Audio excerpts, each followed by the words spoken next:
Voilà, bonsoir Estelle. Bonsoir Pascal.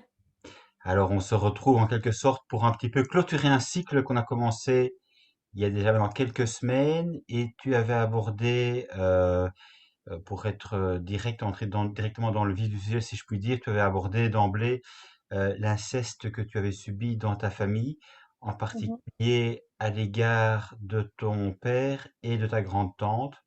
mhm. Et tu nous avais également évoqué le fait que ton père avait été approché par l'Opus Dei. Oui. Et donc aujourd'hui, nous souhaitions aborder précisément l'Opus Dei. Et en lien avec l'Opus Dei, tu nous as du coup choisi une couverture de circonstances écrite, enfin un livre écrit en 1981, me disais-tu, par un Espagnol, mais qui n'a pas eu l'occasion, ce livre, d'avoir beaucoup d'écho en Espagne, puisqu'il n'a pas été diffusé en Espagne, ni traduit en espagnol. Et donc, tu pourrais peut-être nous dire, avant d'aborder le fond du sujet, les raisons précises pour lesquelles tu as choisi cette couverture, Un crime donc sous Giscard. J'ai j'ai choisi ce livre parce que c'est sans doute le premier bouquin espagnol qui traite de l'Opus Dei d'une façon directe, franche, sans filtre et d'une dimension à la fois affairiste, financière, économique, politique et criminelle. Ce qui n'est absolument pas abordé autrement qu'au travers de cet auteur-là euh, en Espagne. Il n'y a pas de travail qui est fait par des historiens ni des sociologues espagnols sur la dimension criminelle de l'Opus Dei, ni sur la réalité de cette organisation intégriste et sectaire catholique. Et c'est absolument pas du tout abordé. Et Jesus Infante, il a édité le bouquin, il a fait paraître ce bouquin en France parce que de toute façon, il n'aurait jamais pu le faire en Espagne, pas dans le contexte espagnol de l'époque. Et je doute même que ce soit encore possible de faire paraître ce bouquin en Espagne, tellement le poids de l'Opus Dei est important là-bas, à tous les niveaux de la société. Mhm. C'est un poids qui est considérable et qui exerce un verrou encore plus fort que ça ne l'est en France. On C'est verra un ça. petit peu que ce verrou, il augmente en France depuis, on va dire, à peu près une trentaine d'années.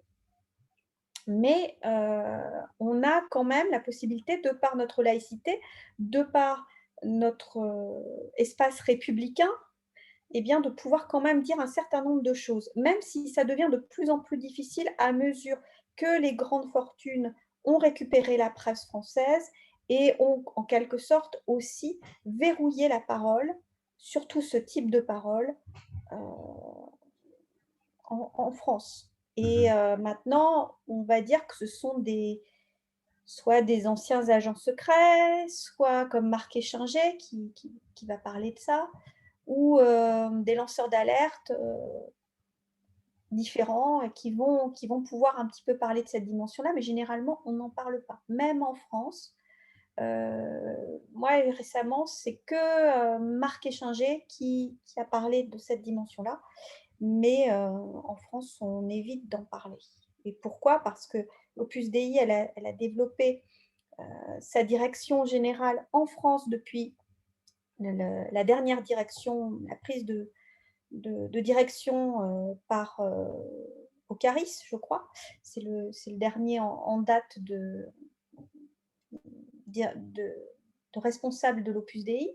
La direction générale s'est déportée en France et avec en plus les restes des directions opusiennes et des fondateurs opusiens, hein, les restes de Balaguer sont en France, dans l'église de Notre-Dame de Lompont, et dans une propriété qui est tenue par les assomptionnistes.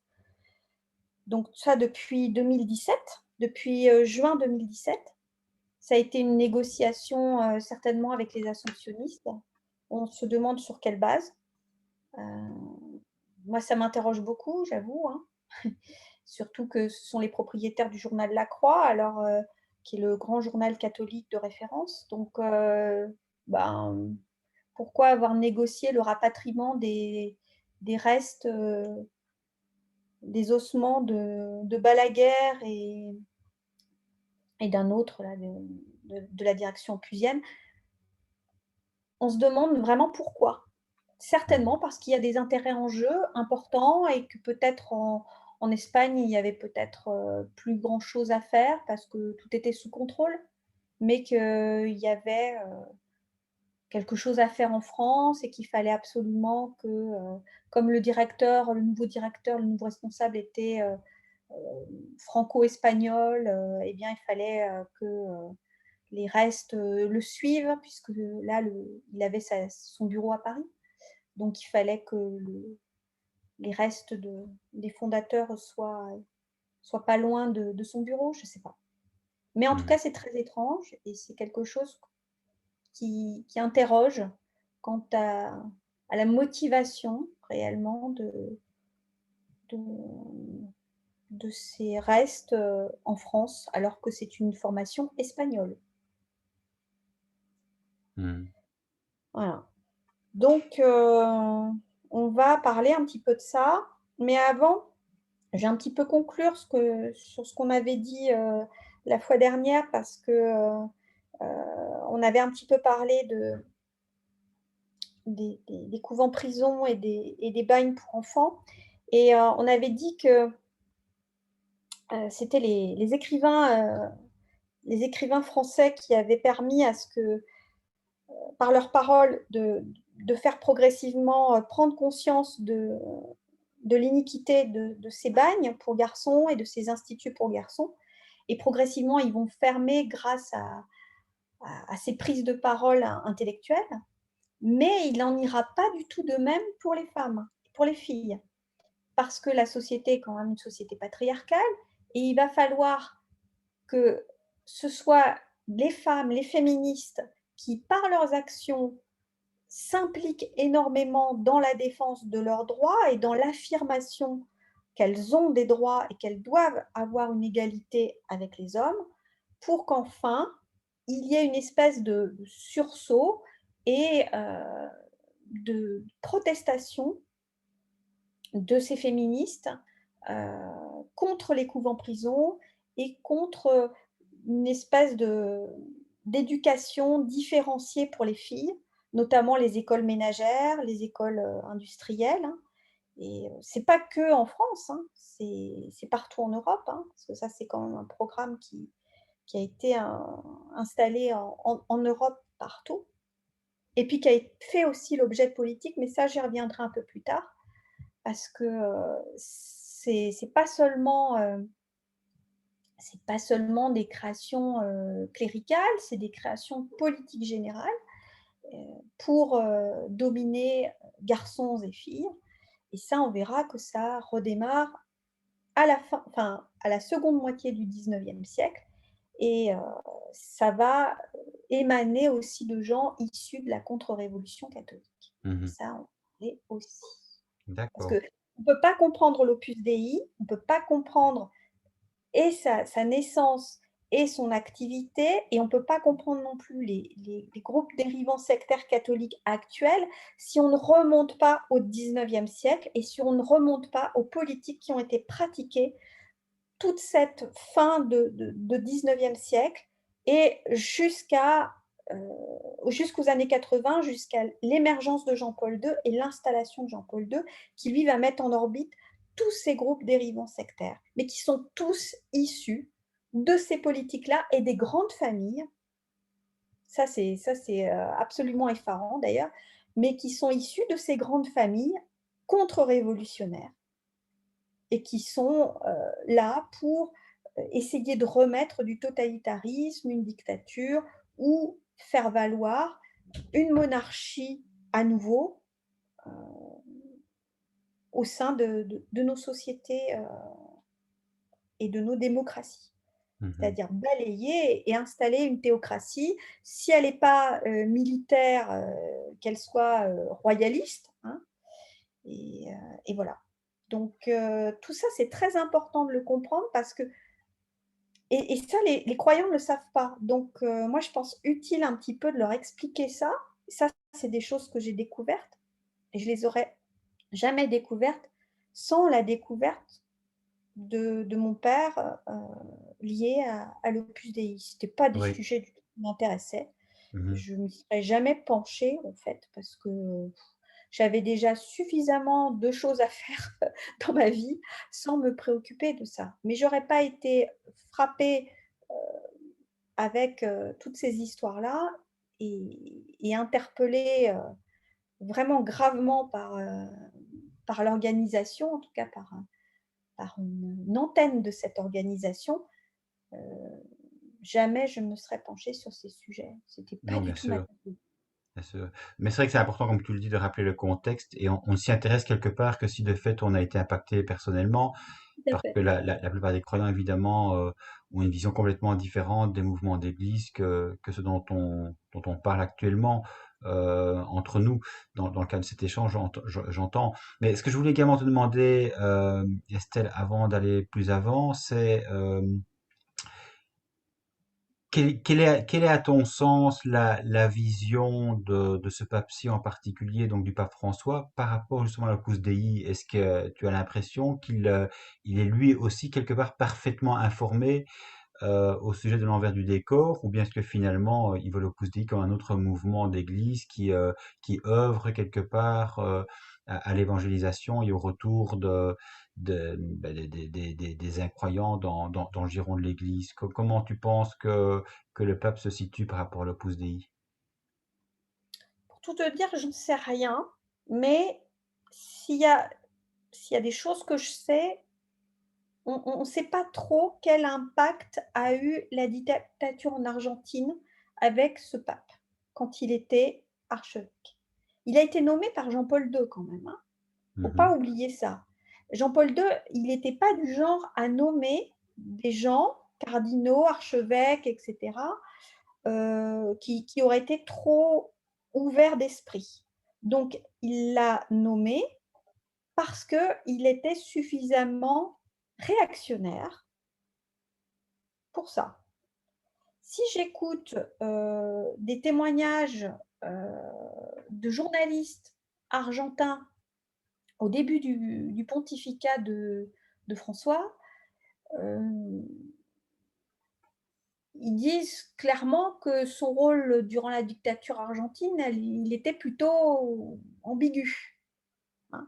Alors c'est des critiques qui ont été très vite balayées, tout le monde s'est indigné, comme quoi c'était être mauvaise langue, et cetera. Mhm. Moi, je suis assez mitigée. J'avoue que je trouve intéressant que des gens, des Argentins, parlent de celui qu'ils ont côtoyé, qu'ils ont vu agir pendant, cette, terrible période, parce que, c'est quand même, eux les 1ers spectateurs et il me semble qu'il faut quand même les écouter et qu'ils savent de quoi ils parlent. Moi, petite Française, je suis ni historienne, ni journaliste, ni quoi que ce soit là-dedans. Donc, il me semble que c'est quand même un minimum de faire, attention aux écrits de ces personnes-là, même si on peut se dire: «Ah bah oui, mais ils sont influencés politiquement par ci, par là, machin, truc». Ouais, mais ils l'ont vécu la dictature. Ils ont vu certaines choses, ils ont été témoins de choses. Donc, bah, il y a peut-être, tout n'est peut-être pas acheté là-dedans. Mhm. Donc, je pense qu'il y a chez, François une ambiguïté. Je pense que le gars, il doit pas être méchant, c'est pas le type, qui est foncièrement mauvais, sinon il agirait autrement, au sein de la curie. Mais de toute façon, par rapport à l'Opus Dei spécifiquement, il a hérité des conseillers spéciaux et puis, aussi de gens, spécialisés à l'IOR. parce que l'Opus Dei au Vatican, elle a un double rôle. Elle a un rôle de conseiller du pape, elle a un rôle à l'IOR qu'elle contrôle en fait, parce qu'il y a plein de gens de l'Opus Dei qui sont à la Banque du Vatican et qui donc contrôlent les finances, et c'est hyper important parce que c'est le nerf de la guerre, hein. C'est le nerf de la guerre, c'est-à-dire que si y a, on a, enfin, la papauté et les hauts clercs, ils n'ont pas trop intérêt à pas faire trop de ronds de jambes à l'OD parce que si l'Opus Dei n'est pas trop contente, ah bah, ils vont pas les avoir, leurs super bagnoles, leurs super train de vie, leurs super domestiques, leurs superbes appartements dans les grands, dans les anciens palais romains. C'est sûr que s'ils veulent avoir une bonne retraite et de l'argent sur leur compte, bah, ils n'ont pas trop intérêt Mmh. à se rebeller. Ça, il faut quand même le dire, parce que c'est une réalité. Donc, il y a une espèce de finasserie permanente, de jeu du chat et de la souris avec l'OD, très certainement. Quelque chose qui n'est pas très reluisant. Il y a des aménagements qui sont faits pour l'OD depuis la prélature. Donc, François, il arrive dans un contexte où on a le bras droit de Jean-Paul II qui lui a succédé, hein, Ratzinger, et qui connaît beaucoup de choses, qui savait beaucoup de choses, mais qui est plutôt allé dans leur sens, là aussi, qui les a plutôt arrangés, qui a maintenu le navire avec l'OD à son bord en leur laissant de plus en plus de coups des franches. Donc, c'est compliqué de pouvoir dessouder l'Opus Dei dans tel cadre. Bon, il a réussi à virer son conseiller particulier, hein, et il y a eu un petit ménage de fait à l'IOR. Mais bon, c'est une histoire de chaise musicale, hein. C'est comme c'est comme la bête à 7 têtes, hein. Tu Mmh. supprimes une tête, ah bah, il y en a 7 qui repoussent. Donc, faut un petit peu être lucide par rapport à ça. C'est-à-dire que il y a une certaine partie des Opusiens qui a été virée par François pour des raisons que j'ignore. Je ne me suis pas penchée là-dessus. Mais, mais bon, D'accord. c'est Mmh. c'est le constat qu'on peut faire par rapport à la situation. Et, et voilà. Et ensuite, bah lui, comment il se situe par rapport à ces gens-là? J'ai l'impression qu'il en est un peu prisonnier. C'est l'impression que j'en ai.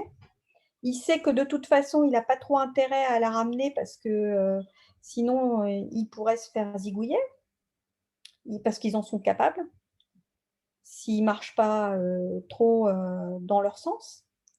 Et puis, il y a aussi une chose qu'on oublie, c'est que Jean-Paul II, quand il les a nommés comme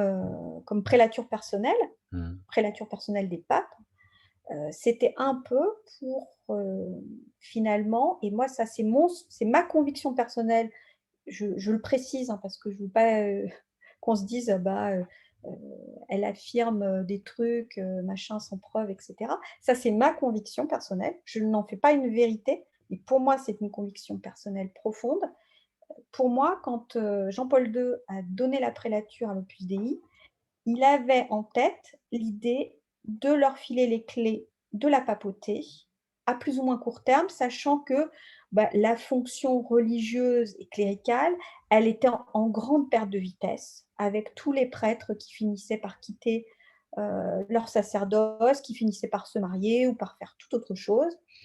Et ils se sont dit, bah, là-haut, et, bah, bref, c'est un peu morne pleine, et il faut qu'on parle de l'après, il faut qu'on trouve le moyen de faire autrement pour continuer à faire vivre le Vatican et faire vivre le clergé ou ce qui pouvait en servir d'eux. Et bah, il fallait mettre en orbite tous ces groupes dérivants sectaires. et avoir un chef. Et quel meilleur chef que le premier groupe dérivant sectaire d'importance, à savoir l'Opus Dei, qui était un peu l'aîné de tous ces mouvements, puisque créé en 1928. Mmh. Voilà.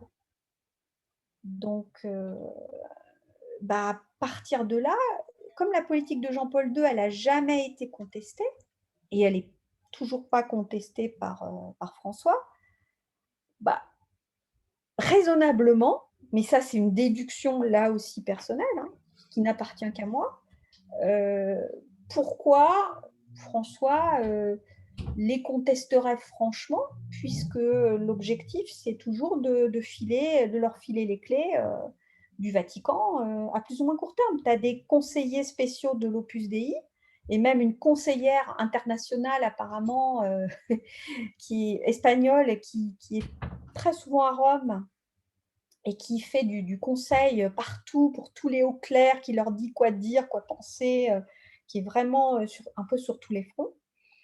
Et, donc là, tu te dis, bon, bah, il y en a à l'IOR, il y en a un peu partout.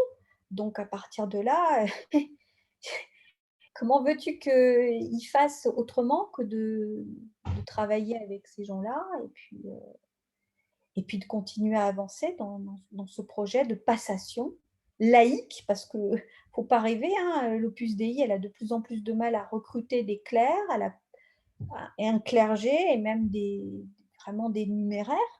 Donc, ça sera plus des laïcs qui vont tenir le Vatican à plus ou moins court terme, et c'est valable pour les autres groupes dérivants sectaires, c'est exactement la même chose. Mmh. Donc on sera sur des sortes de gourous, quoi.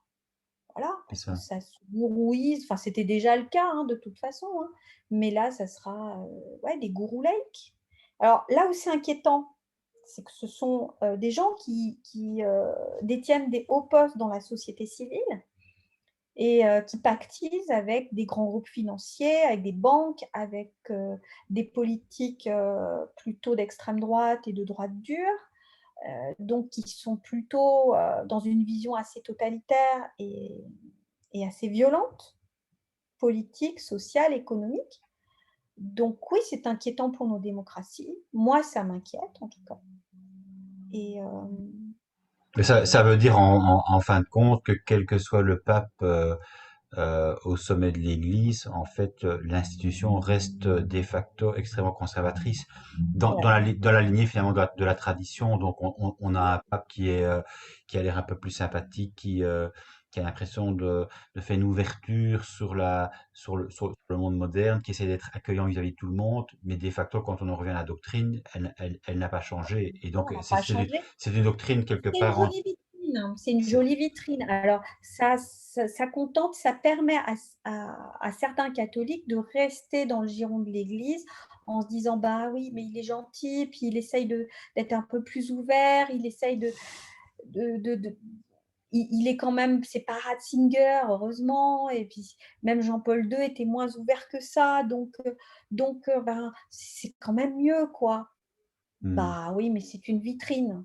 C'est hmm. une vitrine parce que dès que tu vas sur des choses un petit peu dures, moi j'avais été extrêmement choquée, là on parlait là, tout à l'heure des coups en prison, bah, quand tu vois qu'il a pensé qu'en allant en Irlande célébrer une messe de contrition, il allait pouvoir se dire que tout était soldé par rapport aux victimes, mais c'est absolument abominable, quoi. Enfin, Hmm. tu peux pas te dire que ça peut être soldé comme ça, quoi. Enfin, Hmm. soit il faut être dans un déni profond des crimes qui ont été commis vis-à-vis de toutes ces jeunes filles, ces petites filles, ces femmes, ces enfants, parce qu'il y a eu des bébés, il y a eu une traite d'enfants. Enfin, c'est à grande échelle, hein, c'est pas une petite échelle, et c'est pas qu'en Irlande, hein, parce que c'est massivement dans toute l'Europe, hein. Oui, Donc, oui, faut arrêter un peu. Enfin, c'est absolument invraisemblable et insupportable. Et bien sûr. quelqu'un qui prétend représenter le message christique, le message de Jésus, qui est un message profondément d'amour et de respect de l'individu. Enfin, là, mais il devrait s'enterrer même tout seul vivant, là, et comme Antigone, là. Hmm. Ah, tellement, c'est absolument insupportable. Non, mais c'est vrai, c'est absolument insupportable. Ah, tu peux pas te dire, allez hop, ouais, Bah ouais. super, une messe, allez hop, tout est pardonné. Non, non, mais Mais tu c'est, nous c'est, as. c'est un peu toujours l'optique effectivement des sortes de messes réparatrices où finalement les choses peuvent se régler en se tapant la coulpe et en se disant voilà maintenant on s'est tapé la coulpe et donc à vous de faire le reste du chemin, c'est-à-dire de pardonner purement et simplement et on passe à autre chose quoi. Ouais, C'est bah, on passe à autre chose quand tu as des vies qui sont complètement gâchées, des gens qui oui, ont oui, bah été oui, on est d'accord, bien sûr. séparés de leurs parents biologiques, de leur mère biologique, qui a des traumatismes graves de coups, de torture physique, torture sexuelle, torture mentale. Mais c'est des choses qui sont irréparables. Et Oui, que tu mais as ça, je des pense femmes que ça, je pense que l'Église n'est pas capable effectivement, enfin n'est pas capable ou ne veut pas entendre l'aspect, j'ai envie de dire purement terre à terre, quoi, purement quelles sont les conséquences dans la vie de ces milliers d'enfants.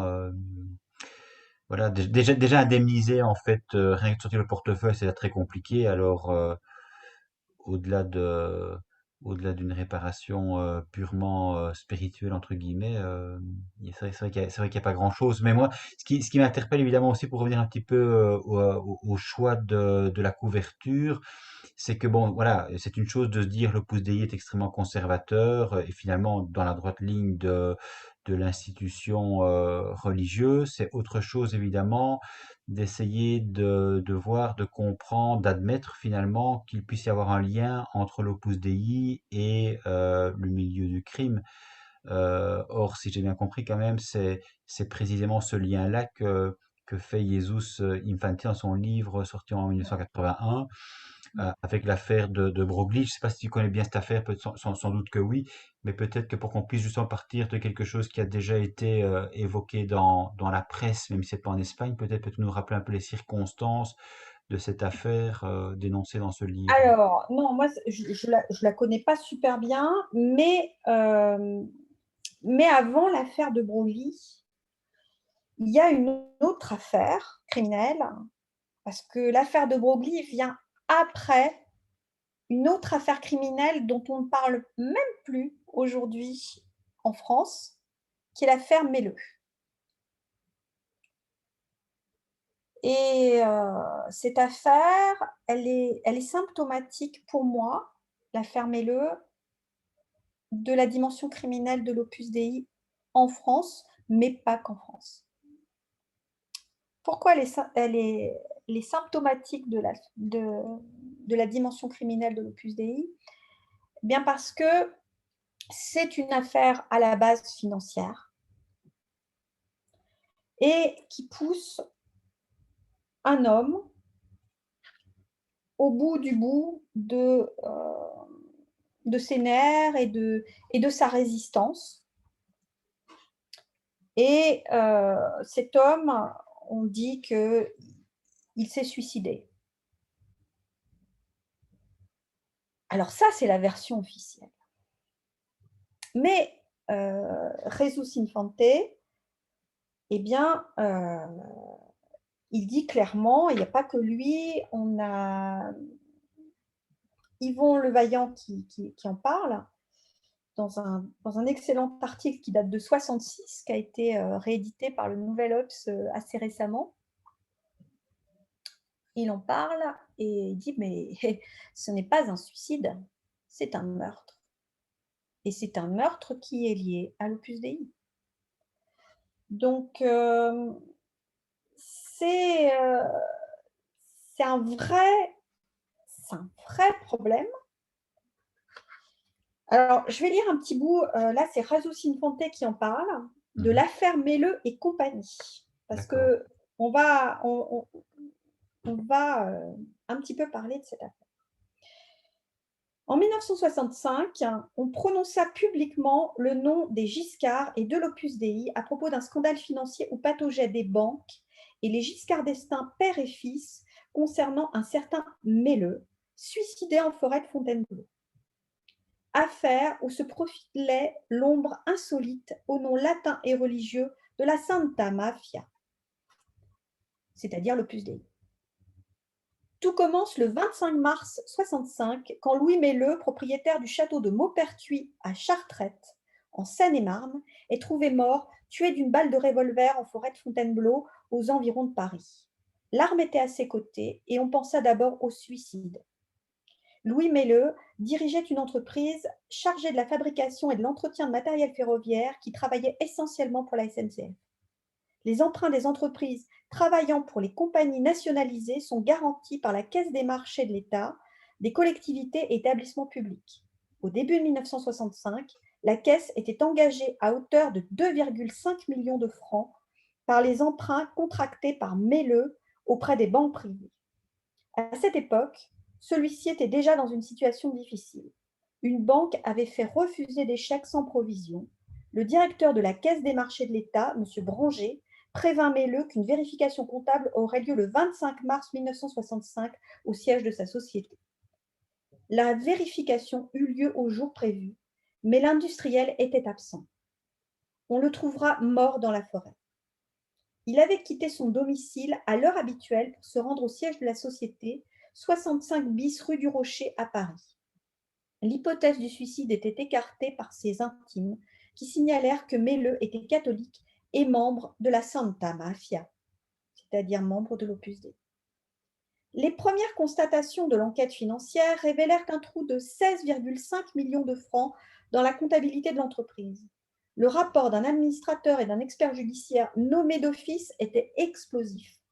Depuis 1962, date de l'implantation financière de l'Opus Dei en France, la société Melleux et compagnie était en faillite et le cachait par toutes sortes de moyens, comme la distribution de dividendes fictifs, faux bilans, fausses factures, prélèvements personnels de Melleux camouflés en mouvements de fonds de la société, trafic de chèques, etc. Or, maintenir tout cela avait entraîné des charges financières très élevées, plus de 3 millions de francs, qui avaient profité aux banques par lesquelles passait le trafic, en particulier la Banque des intérêts français. Les millions disparus s'étaient envolés et pourtant le scandale n'éclata pas, comme si la mort d'un chien avait exterminé la rage. Certaines ramifications de l'entreprise n'ont d'ailleurs jamais été tout à fait éclaircies. Ainsi, l'affaire Melleux et compagnie est devenue plus tard très discrètement devant le tribunal correctionnel où les seuls inculpés furent des comparses. Tout ne tournait pourtant pas autour de l'homme qui se suicida et sur qui se concentrait l'essentiel des accusations. Celui-ci ne tenait d'ailleurs pas toutes les commandes de l'affaire. On avait alors en effet évoqué les nombreuses relations personnelles entre les Giscard et les milieux proches de l'Opus Dei. Ainsi, Pierre Bonnel, l'un des administrateurs de la société Melleux, était en même temps directeur général adjoint de la SOFO, c'est-à-dire adjoint d'Edmond Giscard d'Estaing. On découvrit aussi que parmi les actionnaires de la société en faillite figuraient 2 compagnies d'assurance nationalisées à l'époque où Michel Poniatowski était directeur des assurances au ministère des Finances. C'est d'ailleurs Valéry qui fit entrer Poniatowski dans son cabinet ministériel en 1959. L'escroquerie était pourtant d'envergure, et si habitué qu'on soit aujourd'hui aux affaires en tout genre et aux scandales, on ne peut manquer de se demander comment une fraude d'une telle ampleur avait pu passer inaperçue à l'époque. De là à supposer une complicité dans les milieux gouvernementaux, il n'y avait qu'un pas à franchir, et il le fut. L'enquête ordonnée par la direction de la Caisse des marchés de l'État n'avait démarré qu'en février 1965, et c'est le 5 mars que commencèrent les ennuis administratifs de son directeur général, M. Branger. La faillite de l'entreprise prononcée le 21 juin était particulièrement révélatrice de certaines techniques financières. Le directeur général de la Caisse veut porter plainte et se constituer partie civile. Or, 24 heures plus tard, on lui annonce son limogeage et au Conseil des ministres, Valéry Giscard d'Estaing réussit à faire nommer un nouveau directeur général. Et comme le ministère des Finances est toujours prêt à consentir des transactions, c'est le ministre lui-même qui s'occupe du dossier d'escroquerie et d'évasion fiscale concernant Melleux, l'Opus Dei et sa propre famille, en se bornant à demander un remboursement symbolique des dettes. Valéry Giscard d'Estaing fit de son mieux pour étouffer l'affaire et de ce fait, la presse resta fort discrète, sauf le Canard enchaîné qui révélera les faits un an plus tard. Plusieurs journaux mais pas la grande presse, bien entendu, s'en étant fait l'écho. Le scandale avait été évité de justesse, mais on pouvait craindre des éclaboussures. Ce fut pourquoi les Giscard et l'Opus Dei s'employèrent ensuite à faire disparaître les autres éléments gênants de l'affaire. Les noms Giscard d'Estaing s'étaient empressés de signer l'acte de liquidation de la Banque des intérêts français. C'était la Banque d'Indochine qui s'en chargera, par l'intermédiaire de sa filiale, la Société centrale des banques, et ce, avant que le nouveau ministre des Finances ne s'avise de se lancer dans une nouvelle enquête. Voilà. Alors ça, c'est les manœuvres de l'Opus Dei en France et cette affaire Melleux qui, avant même l'affaire de Broglie, parcourt la France et fait état d'un crime, le meurtre de Melleux, et derrière, une question d'argent. Mmh. Et ça, c'est cycliquement, c'est la marque de fabrique de l'Opus Dei. On va le retrouver aussi dans l'affaire de Broglie, bien sûr, l'affaire de la Matesa, qui est reliée à l'assassinat de Broglie. On va le retrouver dans l'affaire Ambrosiano.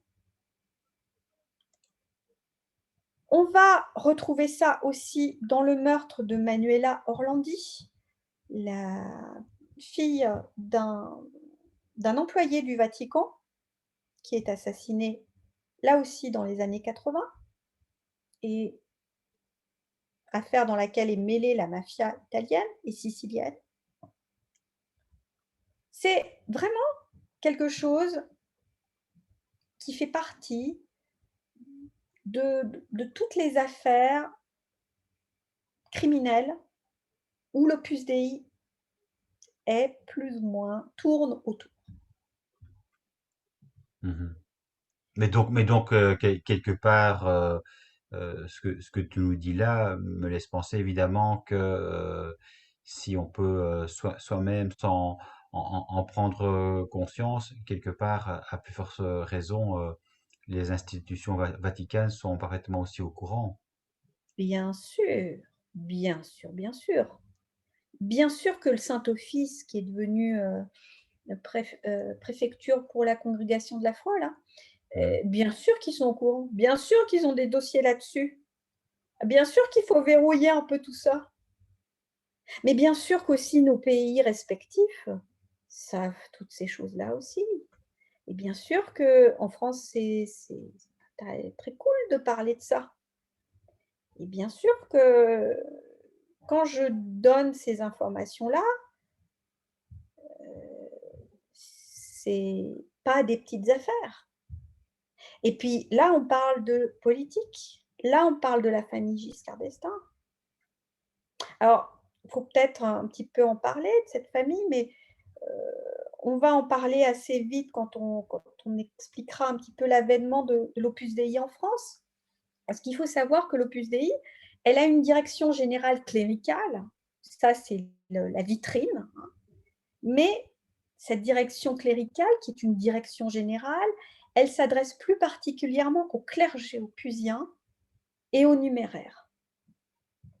Les surnuméraires, c'est-à-dire les laïcs dans Mm. l'Opus Dei et les coopérateurs, ils vont dépendre d'une autre direction, qui est une direction officieuse, qui n'apparaît jamais comme direction de l'Opus Dei, mais dont on comprend l'importance quand on est touché de près par une affaire impliquant l'Opus Dei, ce qui est le cas de ma famille et de moi.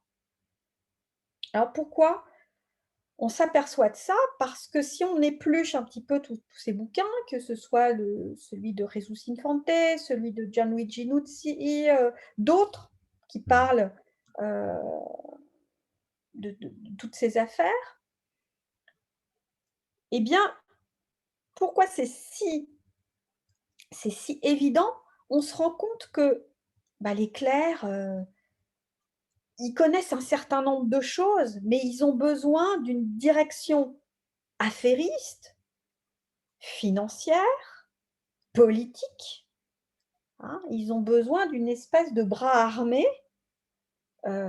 bien les pieds dans les affaires et dans les intrigues politico-industriello, tout ce qui est laïque.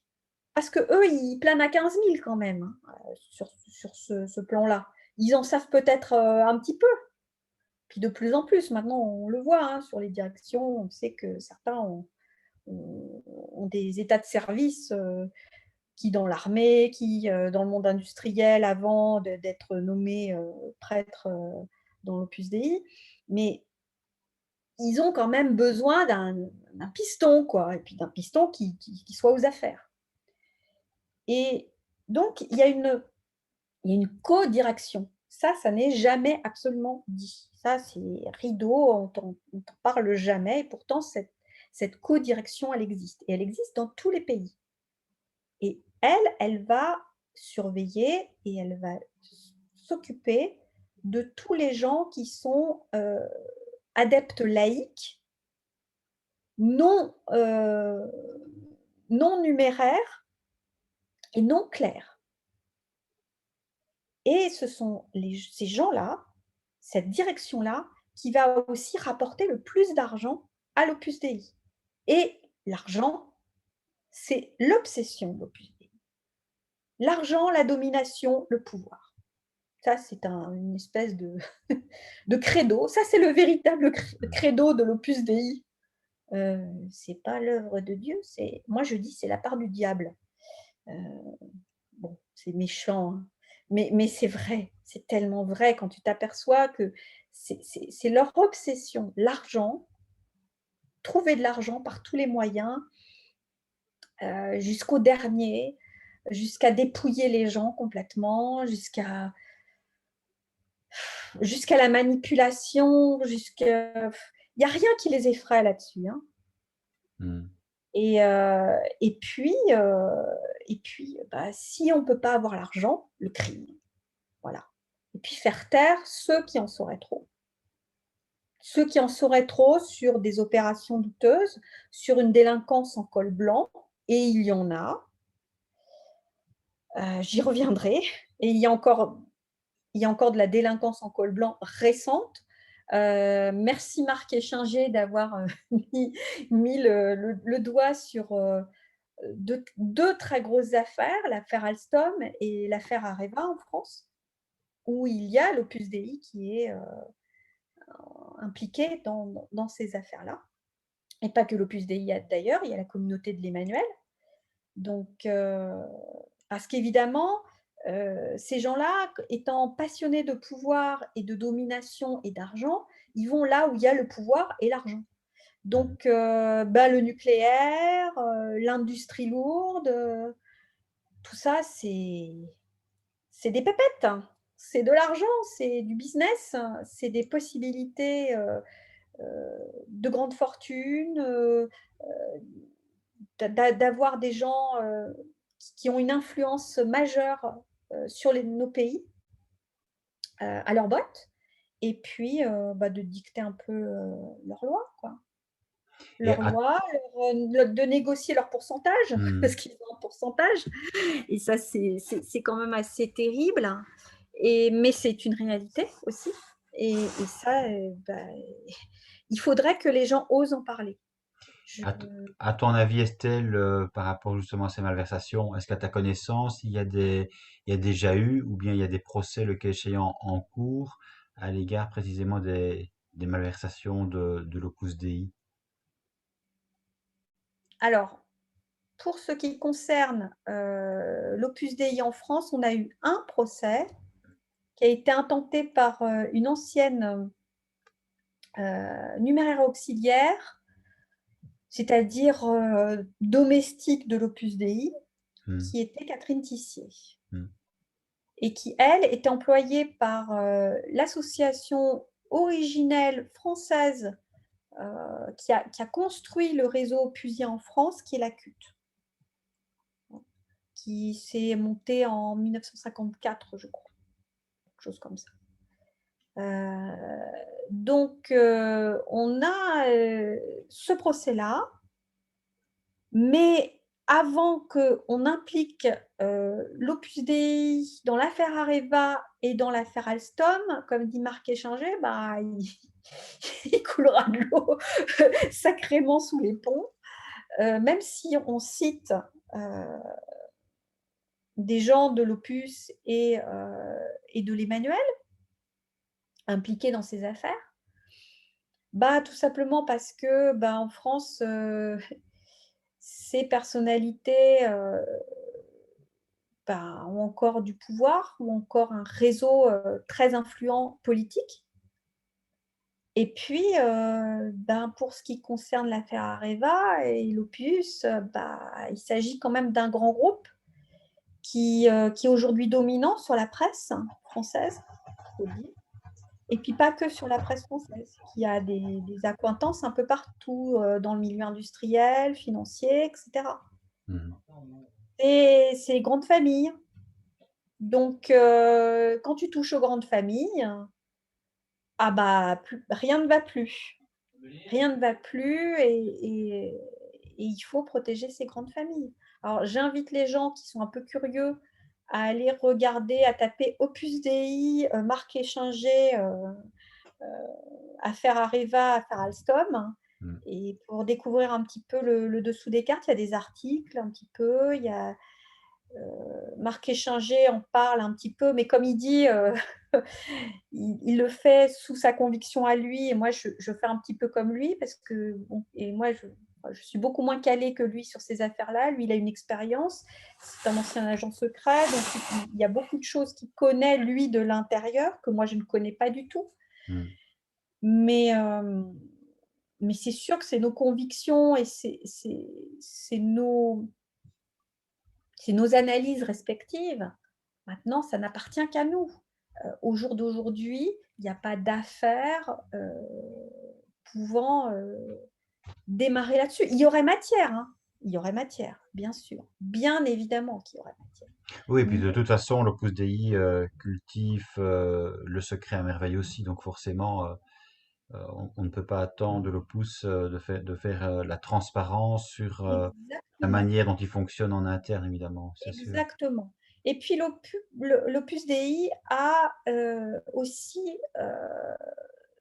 un réseau de fondations d'utilité publique parce qu'elle n'apparaît jamais Mhm. directement dans ce type d'affaires. Elle va apparaître souvent par le biais soit de personnalités qui sont soit des coopérateurs, c'est-à-dire des amis qui font des dotations à l'Opus Dei régulièrement ou à ses fondations, euh, qui sont plutôt, qui ont plutôt des intérêts communs, soit Mhm. des intérêts de classe, soit des intérêts financiers, soit des intérêts idéologiques, ou les trois, encore mieux, les trois en même temps. Et, euh, et soit ça se fait par l'intermédiaire des fondations directement d'utilité publique. Mhm. Et donc, le nom de l'Opus Dei n'apparaît jamais. Ça, c'est leur grande force. C'est-à-dire que, à moins que les gens fassent le lien et enquêtent personnellement, même des gens qui se retrouvent victimes de ces fondations ne sont pas généralement conscientes que derrière ces fondations, qui semblent si proprettes, si admirables, elles ont des vitrines, c'est du béton, mais ça c'est la vitrine. Mhm. Et derrière, en fait, ce sont comme des sortes de succursales de l'Opus Dei et elles encaissent de l'argent pour l'Opus. Ça, moi, j'y étais directement confrontée puisque nous, ça s'est passé par le biais d'une de ces fondations d'utilité publique. Je n'ai pas eu de lien direct avec l'organisation opusienne. Non, non, ce n'est pas l'Opus Dei qui nous a contactés du tout. C'est une fondation d'utilité publique liée à l'Opus Dei. Mhm.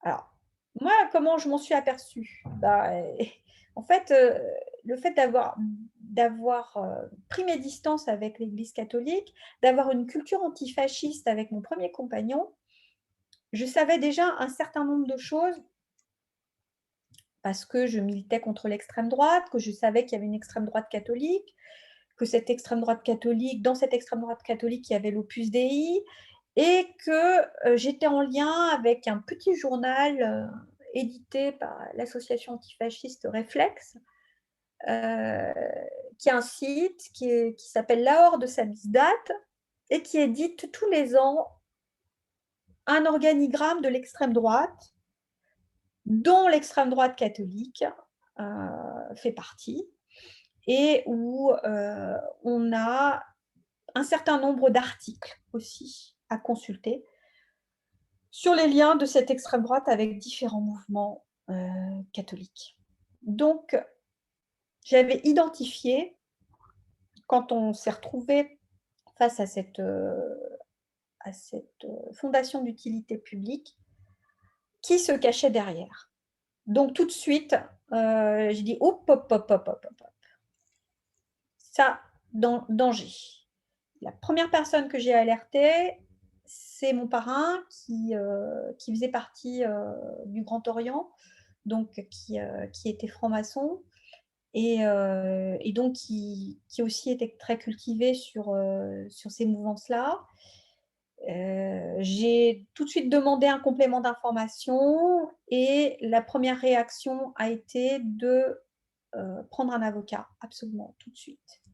Parce que, sachant qui y avait derrière, j'avais compris qu'on avait affaire à des gens particulièrement vénéneux et dangereux. Je ne savais pas à l'époque tout ce qu'ils avaient fait, je n'avais pas mené l'enquête sur ces gens-là, je ne savais pas, mais j'avais eu quelques échos et pas forcément des plus formidables. Parce qu'à l'époque où j'avais eu les infos, il y avait eu quelques années avant le fameux bouquin de Dan Brown, absolument. Enfin, moi, je dis que c'est de l'héroïque fantasy. Enfin, c'est tellement bon. Bon, ça me fait, enfin, je trouve ça pathétique, ce bouquin.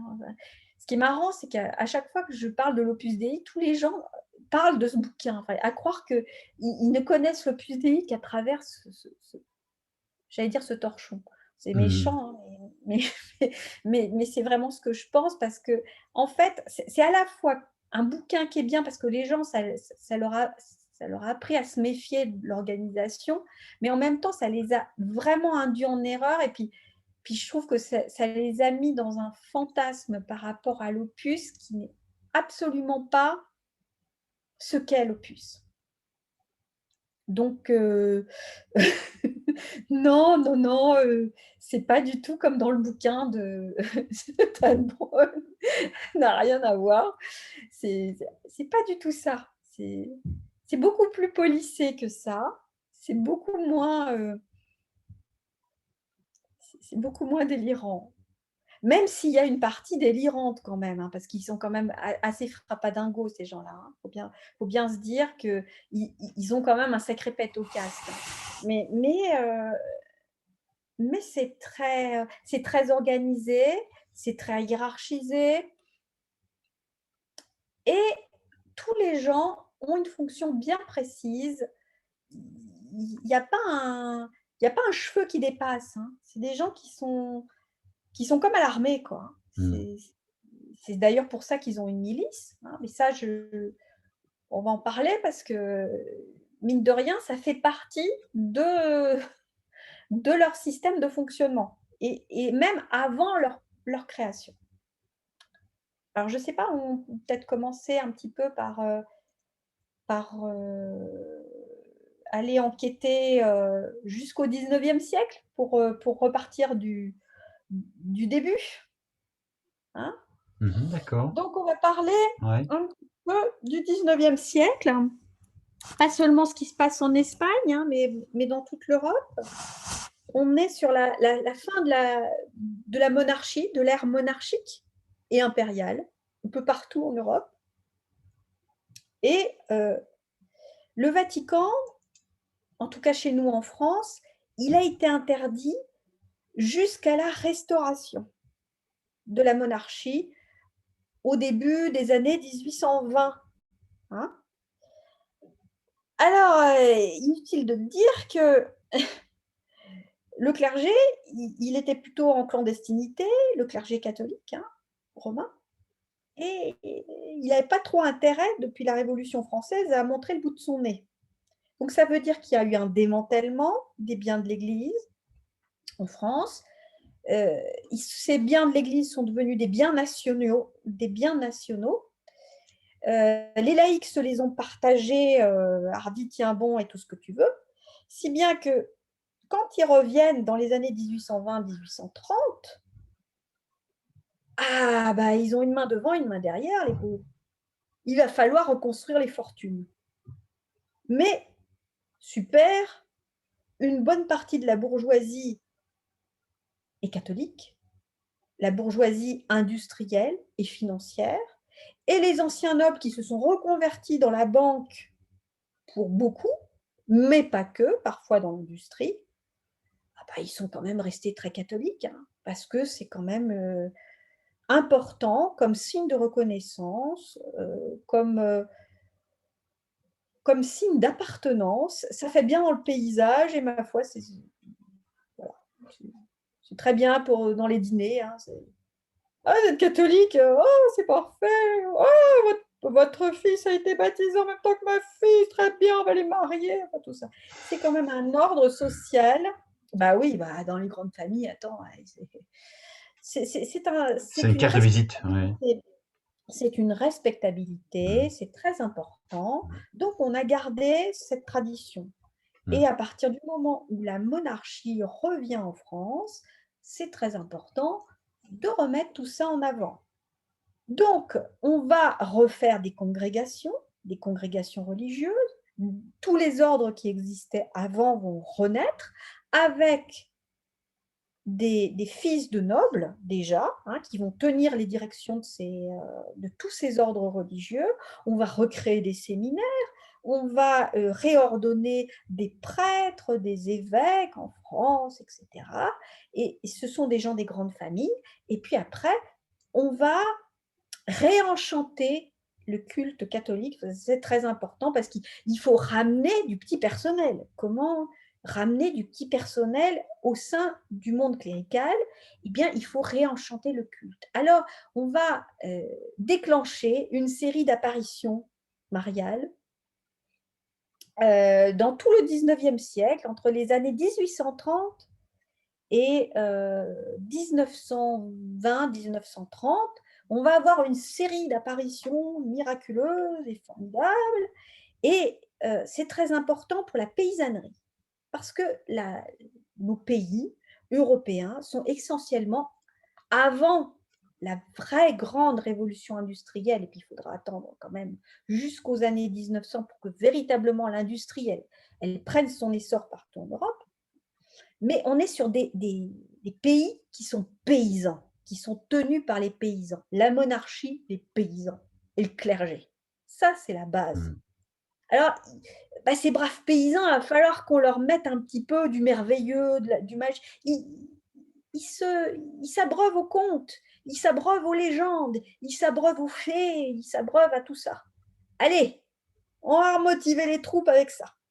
Donc, on va te foutre des Vierges Marie un peu partout, hein, surtout là où on a besoin de faire valoir et des dogmes pour le clergé et des intérêts financiers, industriels et de propriétaires terriens aussi pour la grande bourgeoisie et la noblesse. Alors, c'est bien, mais ça ne suffit pas.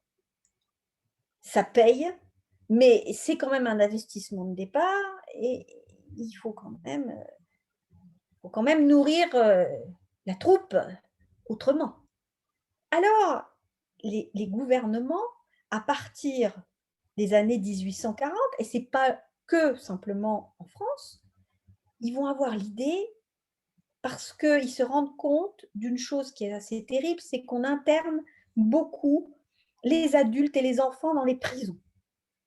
Du coup, les enfants sont traités comme les adultes en termes de peine et Mmh. quand même, il y a une certaine bourgeoisie éclairée et une noblesse éclairée aussi qui protestent en disant, «Les enfants et les adultes, ils devraient être jugés au pénal différemment, enfin, c'est pas normal. Il faut absolument, qu'il y ait des peines et une gradation des peines différentes pour les enfants et les adultes». Très, très bien. Eh bien, clergé clergé catholique, vous pourriez vous en occuper de cette histoire-là. Et puis, bon, les prostituées, tout ça, hein, faudrait un peu les dissimuler, hein, parce que ça, c'est quand même, hein, c'est pas propre tout ça, hein. D'accord, bon, on vous fera vos petits arrangements, mais faudrait quand même leur trouver un débouché autre, puis les faire disparaître. Puis vous pourriez les recruter comme religieuses, tiens. Ça nous ferait des vacances aussi, hein. Puis elles se rachèteraient, vous comprenez, hein, comme Marie-Madeleine, formidable. Donc, ben, on va créer les couvents-prisons et parallèlement, on va, créer les instituts, de rééducation et les bagnes pour enfants. Mmh. Alors, il y a une version religieuse, mais quand même, les laïcs, ils vont faire leur propre version aussi, hein, de ces institutions pénitentiaires.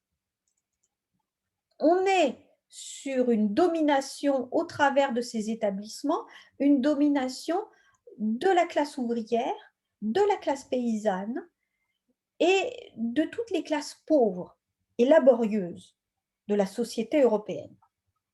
Et ce type d'établissements, d'instituts qui sont reliés avec les orphelinats, qui sont reliés avec des œuvres charitables, eh bien, ça va se diffuser partout en Europe. Et bien sûr que le Vatican, il va être complètement d'accord avec ça. Mais ça ne suffit pas. On avait eu les apparitions, on avait eu ces établissements-là. C'est très bien pour rameuter et recruter du petit personnel et dominer les gens, leur faire peur du clergé aussi, leur faire peur du pouvoir. Mais ça ne suffit pas. Il faut qu'il y ait un partenariat qui se fasse entre les pouvoirs monarchiques, impériaux et parfois laïques aussi, entre le clergé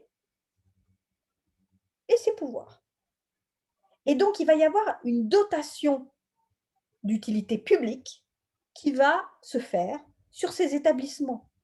Purée, pas d'impôts, tout bénef, hardi tiens bon, les fortunes, ma parole. Tu vois un peu Ouais, l'argent, on le y revient. tiroir tête. Ah, bah les fortunes, ça va déjà bien se développer. Mais en plus, mais en plus, il faudrait quand même qu'on fasse une politique un petit peu concentrationnaire qui fasse les choux gras du Vatican, qui fasse les choux gras des épiscopats et qui permette de mettre le clergé dans une position d'emprise à travers différents pôles sociaux. Donc ça veut dire qu'on réouvre des écoles religieuses, ça veut dire qu'on réouvre des patronages, ça veut dire qu'on réouvre des hôpitaux dominés par le clergé. Alors ça existait plus ou moins, en tout cas pour la fonction hospitalière et d'orphelinat, ça existait toujours un peu, mais c'était beaucoup plus restreint en termes d'activité. Mais là, on réouvre tout. Et il y a un Mmh. partenariat entre les pouvoirs publics qui sont différents du clergé et le clergé. Et en même temps, on va servir des projets politiques qui vont servir les intérêts totalitaires, Vatican et cléricaux. Alors ça, c'est bingo des marques, là. Là, c'est le gros lot. Là, c'est l'euro million, tu vois. Là, Mmh. c'est formidable. Et ces projets politiques, tu en as différents, des différents, mais ils vont tous appeler à l'internement et à la rééducation des masses populaires, à la traite des enfants, à la traite des femmes aussi. Donc tu as ça en Suisse, tu as ça en France, tu as ça en Irlande, tu as ça en Belgique, tu as ça partout, partout en Italie, partout en Europe. Alors, il y a des projets particuliers qui, qui vont s'étaler jusqu'au milieu des années 50, dont un projet qui est assez odieux, qui est un projet eugéniste, qui va se mettre entre les années 1920 et 1970 en Suisse, qui s'appelle le projet Pro Juventute, et qui est un projet qui est appuyé fortement par les institutions cléricales vaticanes, catholiques romaines et épiscopales suisses, qui est un projet d'enfermement, d'internement, de stérilisation et de rééducation des masses populaires. Alors, dans ces masses populaires, il y a toutes les familles à problème, toutes les familles qui ont des problèmes sociaux, qui sont dénoncés par des voisins, qui sont dénoncés par le curé, qui sont dénoncés par des juges aussi, au sein de la Confédération suisse. Et puis, on a la psychiatrie bourgeoise qui démarre tout à fait dans ces années-là et qui a pour projet euh, de vraiment étudier et rééduquer complètement, psychiatriquement, des gens qu'elle considère comme dégénérés. Je mettrai des liens, Estelle, Oui. sous la vidéo parce que c'est vrai évidemment que ce que tu relates, et là, évidemment, on s'est dit qu'on allait faire une vidéo d'une heure et demie maximum, mais ce que tu relates est tellement monstrueux, mais tellement gros que du coup, c'est difficile Alors, ce projet, d'admettre la chose. Donc c'est vrai que c'est important ce projet de le s'appelle documenter. il va concerner à la fois des masses populaires classiques et puis les tziganes suisses qui s'appellent les Yéniches. Mm. Ces familles, on va leur voler leurs enfants et on va les placer dans dans des internements d'orphelinats et d'instituts catholiques, et pas que catholiques, les protestants auront aussi leur part, et on va les mettre jusqu'à leur majorité en leur faisant croire que leurs parents sont morts pour empêcher les familles d'être réunies, et les parents, on va les mettre en prison et généralement on va les stériliser. Et on va les placer en centre de travail concentrationnaire. Ces enfants, ils seront placés parfois dans des familles paysannes où ils seront utilisés comme domestiques, avec des tortures, des violences sexuelles, absolument des choses abominables. Ça se déroule dans la Confédération suisse entre les années 20 et les années 70. Il y a des témoignages assez effroyables là-dessus, Mm. aussi bien de la part de la communauté yéniche que de la part des enfants placés. La première à avoir dénoncé les choses pour les enfants placés, j'en ai parlé, je t'en ai parlé, mais j'en avais parlé aussi sur différents supports, c'est Louisette Buchard-Molteni. C'est une femme qui a été placée dans les années 40, à partir de 1941, dans des instituts religieux catholiques par sa propre mère. Et elle terminera jusqu'à sa majorité internée, elle terminera son internement à la prison de Bellechasse. Et tout ce qu'elle y vivra, c'est sans motif. Hein. Bien Mm. sûr qu'il n'y a aucune motivation, ni de délit, ni de crime commis par cette gamine. Hein. À ce jour, il n'y avait aucun motif de délit ni de crime. Ce sont des internements arbitraires et ce sont des internements pour vraiment exterminer d'une certaine façon ces populations-là qui gênent la bourgeoisie, qui gênent la noblesse, qui gênent les affaires du pays et, qui sont là pour servir d'exemple, pour terroriser toute une population. Mm. C'est-à-dire si vous êtes méchant, vous voyez ce qui vous pend au nez. la stérilisation, l'internement, etc. mmh, C'est comme ça qu'on fait obéir toute une population. Et on va dire, d'une certaine façon, c'est pareil en France, hein, parce que les bons pasteurs, les bagnes, tout ça, c'est fait aussi pour ça. Alors, il n'y a pas de politique de stérilisation en France, hein, c'est pas comme ça. Mais on est quand même dans une politique d'internement dès que vous avez un pet de travers qui déplaît au curé, au député machin truc, à la ville, au maire du village, etc. On peut se retrouver ou avoir son gamin qui va se retrouver interné dans tel et tel établissement. Et en plus, parce qu'en France, on a le droit de correction conjugale et le droit de correction paternelle. Alors ça, c'est un plan de droit pénal qui existe depuis 1804, donc depuis Napoléon Ier, qui dure jusqu'en 1935 pour la France dans le code pénal, et ça permet d'interner à un mari, à un homme, d'interner sa femme sans motif et ses enfants sans motif dans n'importe quel institut pour insoumission ou parce que la femme, les enfants ne correspondent pas à ce qu'attend le père. Donc, je ne sais pas si tu vois le poids que tout ça a et va peser dans les éducations de toute cette fin de 19e siècle.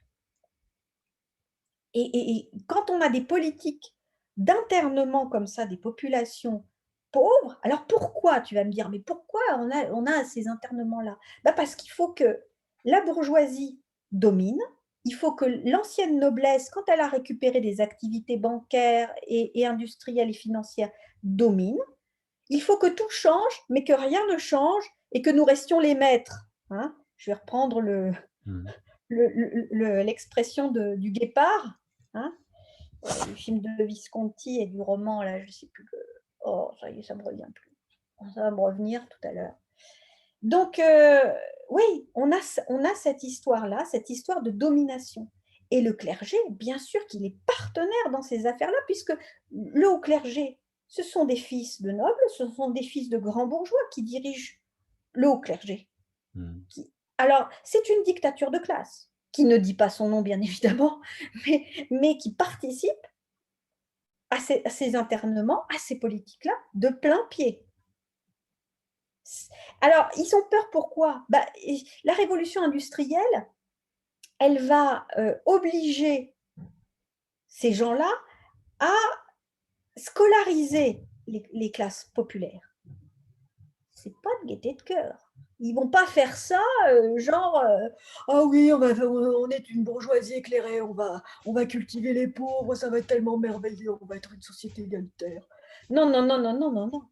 Ils font ça parce que, il y a un moment donné, pour le projet industriel et de société qu'ils ont en tête, il va bien falloir que les gens qui vont avoir sous leurs ordres, ils puissent arriver à comprendre ce qu'on attend d'eux et qu'ils puissent s'occuper des machines et les réparer suffisamment et comprendre comment intervenir sur une chaîne de montage. Et la société industrielle, pour que les gens puissent consommer, il faut créer des produits. Et il faut faire une production en série. Et pour cette production en série, il faut du petit personnel qui puisse faire monter sur des chaînes de montage et intervenir et faire des tas de trucs. Mmh. Il faut les former, ces gens-là. Il faut quand même qu'ils comprennent des instructions sur une machine. Et il faut qu'ils sachent lire. Il faut qu'ils sachent un peu compter quand même. Enfin, c'est le minimum, quoi. Mmh. Donc, ça serait quand même bien que ces gens-là, ils soient éduqués. Ah, mais très vite, ils vont se dire, oh purée, mais c'est dangereux quand même. S'ils comprennent ce qu'ils lisent, ça veut dire qu'ils pourraient contester notre pouvoir. Oh, la trouille. Mais ça, c'est dangereux. Et puis c'est super dangereux parce qu'il y en a certains, ils décident de syndiquer. Ils vont se grouper en syndicats dans les usines. Oh zut alors! Mais ils vont finir par se révolter contre nous, les gredins. Mais ça, c'est hyper dangereux. Alors en France, on va interdire les rassemblements syndicaux jusque dans les années 1880. On va vraiment éviter que les ouvriers puissent se rebeller par rapport à leurs conditions de travail, par rapport à leur salaire, par rapport au pouvoir du patron, Mmh. le temps que le patronat se fasse, voilà, sa chape de plomb, son réseau, que tout soit bien articulé, tout soit sous contrôle. Alors bien sûr qu'on a besoin euh, du marteau et de l'enclume pour la taper sur la tête des plus pauvres. C'est super important, mais c'est super important. Il faut avoir une maîtrise sur tous ces gens-là et leur foutre suffisamment la trouille. Donc, on a ça, et le clergé est très utile. Mais le problème, c'est que les monarchies foutent le camp. Fin 19e, toutes les monarchies européennes, progressivement, au fur et à mesure, elles foutent le camp. Les gens, ils ont commencé à s'instruire dans les années 1850. Merde alors, le peuple n'est peut-être pas si con que ça. Ils veulent se révolter, ces imbéciles. Oh purée, mais comment qu'on va faire? Il faudrait que le clergé donne un coup de vis à tout ça, mais pas que le clergé, qu'on fasse une politique où la religion soit maîtresse. Donc, on va leur en faire voir à ces vilains laïcs qui veulent contester le pouvoir absolu, qui veulent contrer le totalitarisme religieux et le totalitarisme du roi. C'est absolument insupportable. Et ils vont monter ce qu'on appelle la contre-révolution catholique. Et cette contre-révolution catholique, elle est organisée par les grands propriétaires terriens partout en Europe, c'est-à-dire ceux qui possèdent des terres agricoles, qui ont des domaines très importants et qui ont tout un tas d'esclaves, de métayers sous leurs ordres. Ça va concerner des grands industriels, ça va concerner des grands banquiers. Et bien sûr, ça va concerner des hauts clercs, des archevêques, des cardinaux, des évêques, qui vont coordonner, financer ces gens-là pour qu'ils aillent mater cette populace-là qui n'est pas suffisamment aux ordres. Alors en Espagne, là où naît l'Opus Dei, on a des propriétaires terriens qui vont monter une milice qui va être financée par l'Église d'Espagne, et notamment un cardinal qui s'appelle le cardinal Soldevilla. Ce cardinal Soldevilla, il va filer de l'argent de l'Église catholique romaine espagnole pour armer des jeunes de la noblesse espagnole et de la grande bourgeoisie, bancaire, industrielle et militaire, pour recréer une milice et aller terroriser, torturer et tuer des ouvriers qui sont libertaires, des anarchistes et des paysans qui osent se révolter contre les grands propriétaires terriens. On appelle ce groupe les pistoleros. Ce groupe, il va se battre contre des groupes, différents groupes ouvriers, anarchistes, libertaires espagnols, qui vont se révolter contre les grands propriétaires terriens, les banques d'Espagne, les usines, et qui vont vouloir aussi éduquer le reste de la population, mais pas seulement les éduquer au plan scolaire, mais les éduquer politiquement. Sortez de votre soumission, révoltez-vous, n'acceptez plus de faire telle ou telle chose pour le patron, pour le propriétaire terrien, exigez un droit de regard sur telle et telle chose, des conditions de travail décentes, une paye décente aussi. Donc, on a un mouvement qui s'appelle Los Justicieros, hein, qui va se battre contre les pistoleros, qui sont cette jeunesse dorée espagnole financée par l'Église catholique espagnole, qui va aller ratonner le pauvre paysan, le pauvre ouvrier espagnol qui ose se rebeller contre l'autorité en place, contre le roi, contre tout ça. Et donc, on a cette milice qui fait des descentes et qui est complètement fanatisée religieusement par ce cardinal Soldevilla.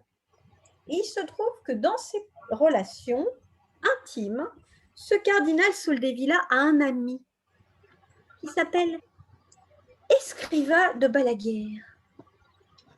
Escrivá de Balaguer, qui est le fondateur de l'Opus Dei. On y arrive. Et oui. La boucle. Et ce fondateur est tellement copain qu'il regarde Soldevilla comme une espèce de modèle absolu, de papa, de substitution peut-être, d'exemple à suivre. Et il est fasciné par cette influence qu'il a, idéologique, politique, religieuse, sur ces jeunes hommes qui vont aller castagner du pauvre paysan, du pauvre ouvrier. Et ça il a la bave aux lèvres, quoi, tu vois. Et lui, il est plutôt d'une extraction assez modeste, mais comme beaucoup de jeunes qui viennent plutôt de milieux modestes, mais qui ont une ambition démesurée, un ego démesuré, ils sont fascinés par les milieux de pouvoir. Et quand il intègre le séminaire et la vocation sacerdotale, il veut absolument se rapprocher, fréquenter le grand monde. Fréquenter le grand monde, ça c'est l'ambition. Alors on te le présente comme il aime les pauvres, machin. Ça c'est la vitrine. C'est la vitrine hein, que ces adeptes te font. Et ils te font une jolie vitrine exemplaire. Et puis, il comprend les pauvres, il sert les pauvres, les malades. Etc. Ça c'est le Disneyland de Escrivá de Balaguer, quoi. Voilà.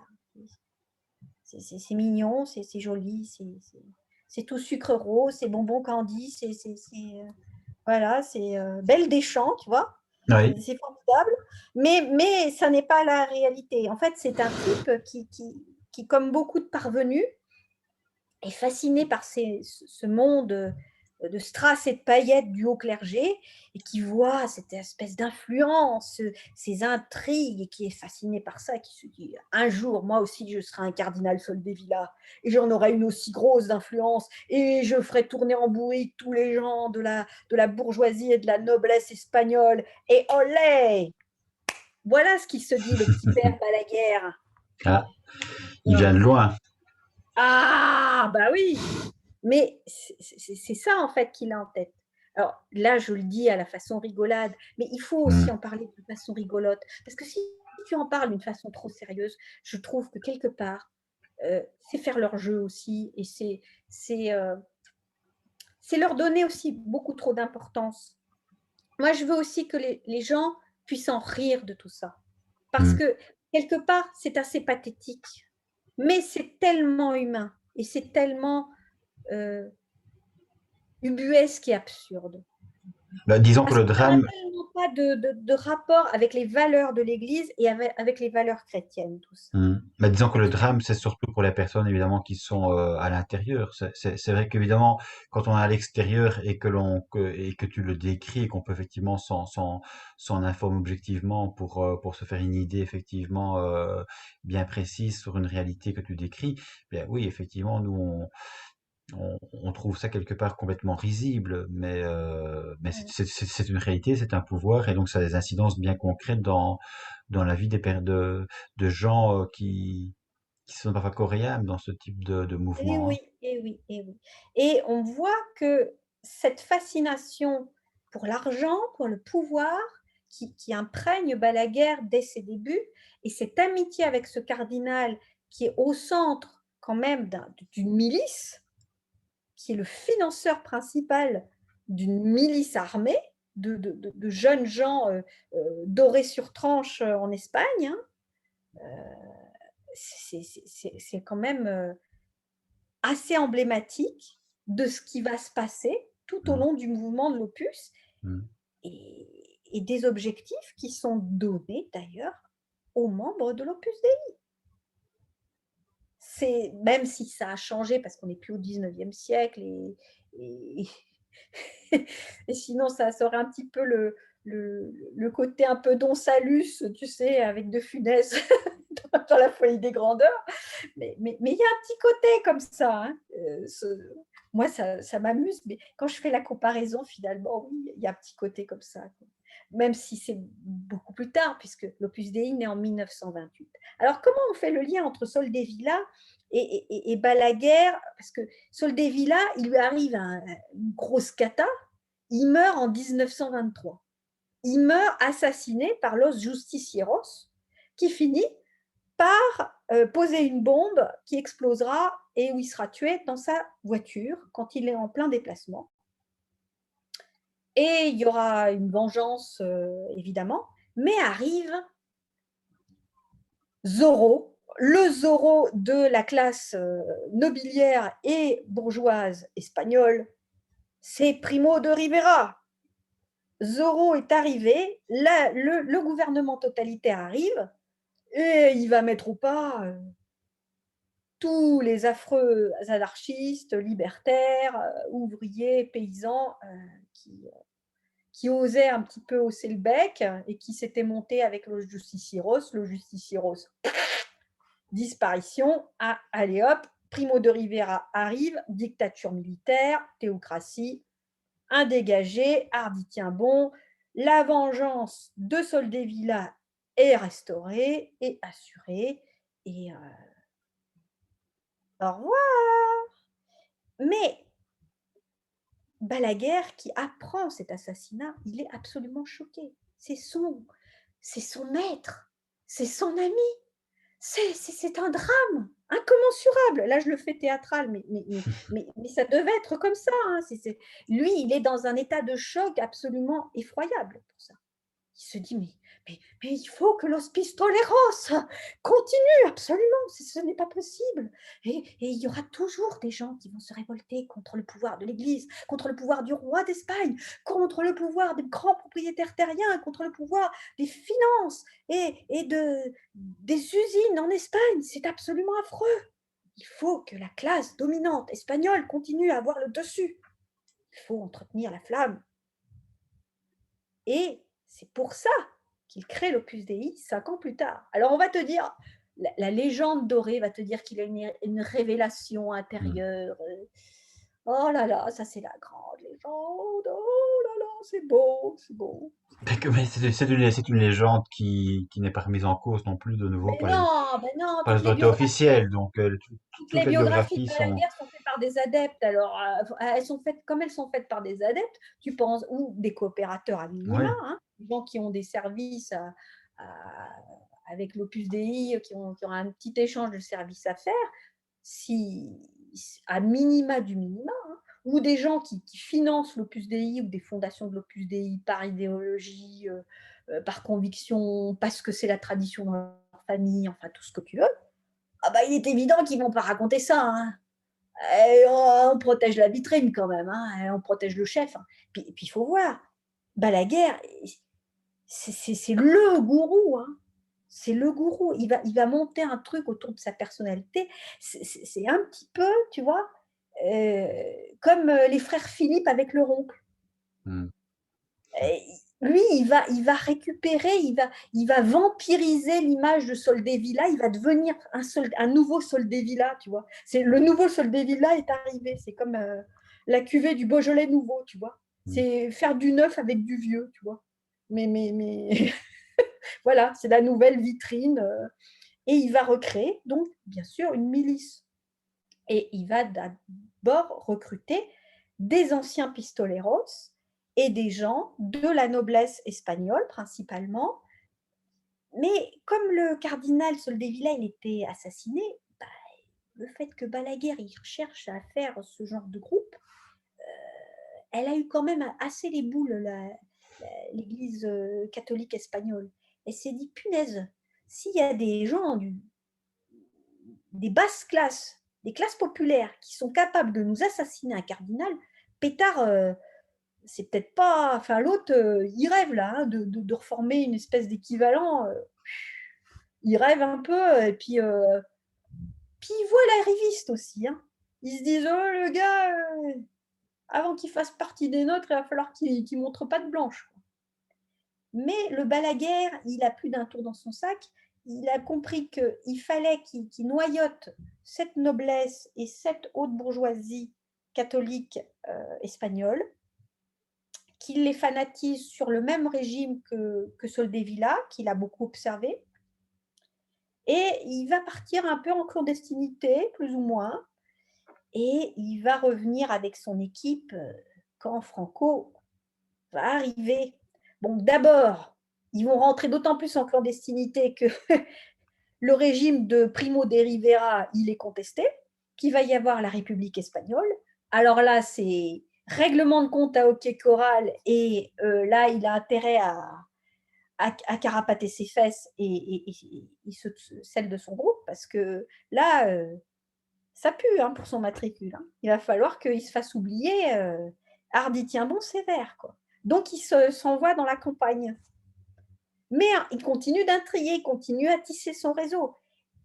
C'est très important parce que c'est comme ça qu'il se fait un réseau milicien, qui est vraiment un réseau milicien, hein, c'est ça. Et il se monte comme une espèce de milice armée privée et fanatisée par cette espèce de prêtre qui est là-dedans. Et qui va aussi les flatter dans le sens du poil pour avoir des passe-droits, pour avoir de l'argent et progressivement pour avoir une certaine importance dans la bonne société espagnole. Ça, c'était très important pour Balaguer parce qu'il n'a pas la naissance pour intégrer ce monde-là. Mais il va tout faire. Et c'est là où il est très malin, où c'est quelqu'un de très intelligent et très caméléon. Et il va phagocyter tous ces gens-là qui sont déjà très réacs, qui ont déjà un catholicisme assez intégriste. Hein. Il n'a pas beaucoup à se forcer, hein, à forcer le trait. Mais malgré tout, il va fanatiser ces gens-là. Et puis, en plus, ces gens-là, ils vont en vouloir énormément aux républicains espagnols. Alors, je te prie de croire que quand la phalange et les troupes de Franco vont arriver, alors là, ils vont s'en donner à cœur joie. Là, c'est Noël, tu vois. Hein. Là, c'est vraiment le grand bingo, là, la grande foire à la réussite. Là. Et puis, quand même, ils vont se faire oublier parce que voilà, ils n'ont pas encore toute la réputation qu'il faut pour avancer dans la hiérarchie. Mais quand Franco va être bien établi, ils vont avoir des portefeuilles ministériels, différents portefeuilles ministériels. Et là, ils vont intégrer vraiment, vraiment la dimension politique, la dimension affairiste et toute leur stratégie d'occupation sociale en Espagne. Sociale, politique, industrielle, financière, etc. Ça, c'est une espèce d'étape majeure, une sorte de laboratoire aussi, d'expérimentation, et qui va énormément leur servir. Parce que Balaguer, il n'a pas seulement une ambition nationale de dominer l'Église espagnole, qu'il a un peu snobé, qui s'est dit, oh, punaise, il est un peu tapageur celui-là, hein. Il en a une comme ça, et puis en même temps, il n'est pas des nôtres, il n'est pas de la bonne bourgeoisie, il n'est pas de la noblesse. Méfions-nous, méfions-nous. Ah bah, il va leur faire payer. Il va d'abord dominer avec son groupe et par l'intermédiaire du franquisme, progressivement l'épiscopat espagnol, mais il a une ambition vaticane, il a une ambition internationale. Et l'ambition internationale, il l'a parce que les jeunes hommes qu'il a phagocytés, qu'il a entraînés à sa suite, eh bien, ce n'est pas seulement des universitaires, mais il y a des anciens de l'armée et des jeunes qui ont été fanatisés pendant la guerre du Rif, etc., et qui ont des accointances avec la France, et notamment avec un certain maréchal Pétain, le sauveur de 14-18 ans, mais qui, lui, a des appétits totalitaires incroyables, et qui, en France, fait partie déjà de réseaux plus ou moins terroristes et plus ou moins contre-révolutionnaires cathos. Et il y a un groupe terroriste en France qui, dès les années 30, va vouloir le mettre au pouvoir. Il s'agit de la cagoule. Alors, ça rassemble des industriels français, des financiers,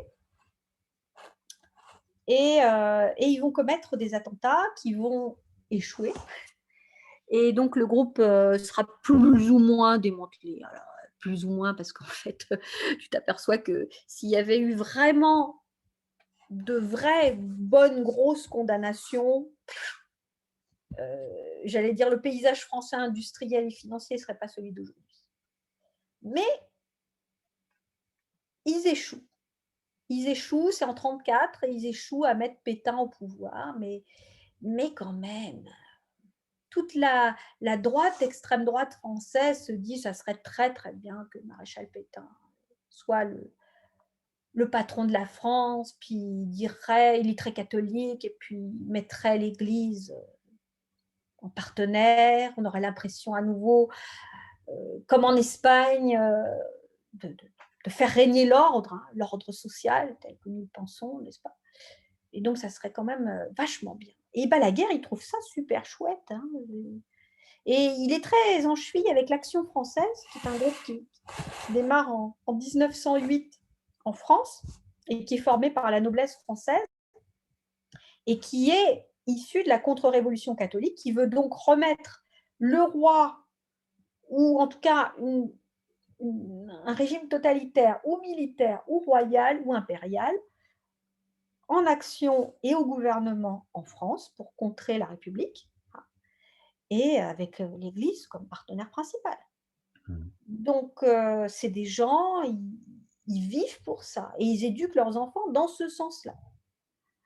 Donc, autant te dire que Balaguer, quand il voit ça, quand il a des contacts avec ces gens-là, oh là, formidable, et on pourrait peut-être les associer à notre mouvement, l'Opus Dei, oui, parce que c'est l'œuvre de Dieu, parce que Dieu, il est pour le roi, il est pour la monarchie, il est pour la domination des classes dirigeantes, des classes nobles et des classes bourgeoises, le peuple au gouvernement, mais c'est impensable, toute cette histoire-là, c'est même pas envisageable, hein. Soyons clairs, il faut des hommes forts, il faut des hommes puissants, seuls les hommes puissants peuvent gouverner le monde, hein. Ils en ont l'étoffe, ils en ont la noblesse, ils en ont la prestance. Hein, ne mélangeons pas les torchons et les serviettes, c'est absolument effroyable. Donc, on a un petit côté comme ça, qui va imprégner bien sûr l'Europe aussi. Et toute la contre-révolution catholique romaine en Europe, qui est menée par la noblesse, par la grande bourgeoisie financière et industrielle, et propriétaires terriens, eh ben, on va avoir comme ça des gens qui vont intéresser Balaguer et qui va cibler pour petit à petit, dans un futur qu'il espère le plus proche possible, s'installer dans ces différents pays et atteindre surtout objectif suprême, le contrôle du Vatican. Ça, c'est la grande marotte de Balaguer. C'est son fantasme chaque nuit, voilà. C'est le contrôle du Vatican. Donc, il a du pouvoir sous Franco, et puis il y a la guerre qui arrive très rapidement, la Seconde Guerre mondiale, et bien sûr, tu sais de quel côté était Franco, bien évidemment. Donc, vaut mieux être du côté du manche que de la cognée, comme on dit. Et évidemment, même s'il n'est pas d'une classe sociale très aisée, comme il a investi toute la noblesse et toute la bourgeoisie espagnole, bien évidemment qu'il se retrouve du côté de ces puissances-là et qui va faire perdurer cette influence, développer cette influence énormément et monter tout son réseau déjà de prêtres, de numéraires auxiliaires, de surnuméraires, hommes et femmes. Alors, il se la joue un petit peu égalitaire. Ben oui, parce que la République espagnole est passée quand même par là. Et dans la République espagnole, il y avait quand même dans la noblesse et dans la grande bourgeoisie, début d'égalité un petit peu homme-femme. Alors, on va se dire que quand même, une femme peut être aussi numéraire. Enfin, c'est l'équivalent de bonne sœur, hein, c'est pas trop grave. Bon, il ne faut pas trop qu'elle ait du contrôle, mais quand même, hein, les femmes, elles sont bonnes gestionnaires, alors c'est plutôt pas mal hein, quand même. On va les mettre là-dedans, on va les faire un peu directrices de ceci, de cela. On a d'ailleurs un témoignage d'une grande directrice, Maria Carmen del Tapia, Ouais.